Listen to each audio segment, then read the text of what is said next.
According to National Geographic, 88% of all plastic ever made still exists today.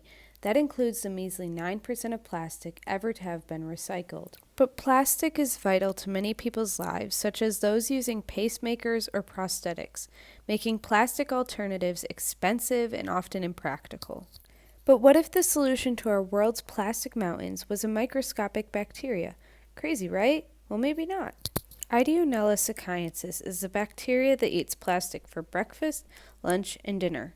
So how does Ideonella Sakaiensis work, and why is it useful for us?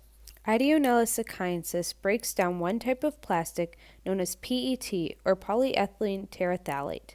PET is a plastic commonly found in fabrics, plastic bottles, and food packaging, which are all large contributors to plastic pollution.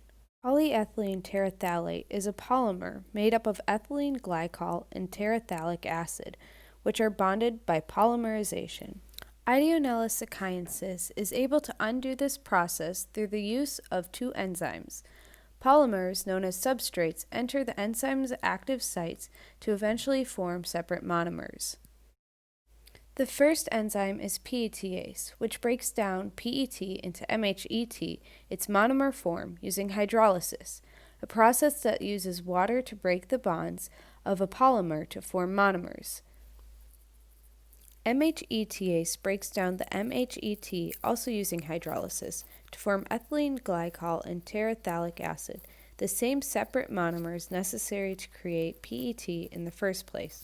By returning to the monomers, recycling plants will truly be able to recycle PET. The monomers are important because under traditional recycling methods, PET can very easily become contaminated since it is a thermoplastic with a carbon backbone.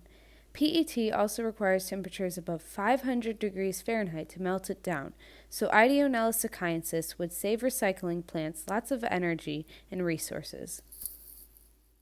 Unfortunately, Ideonella Sakaiensis takes about 6 weeks to break down a thumbnail-sized piece of plastic. So scientists are looking for ways to keep the enzymes from denaturalizing or becoming unable to work by looking for the optimal pH and temperature. They are also looking into placing the genes for PTase and MHETase into faster-growing bacteria like E. coli. This would be optimal as E. coli would better secrete ethanol glycol and terephthalic acid to be recycled.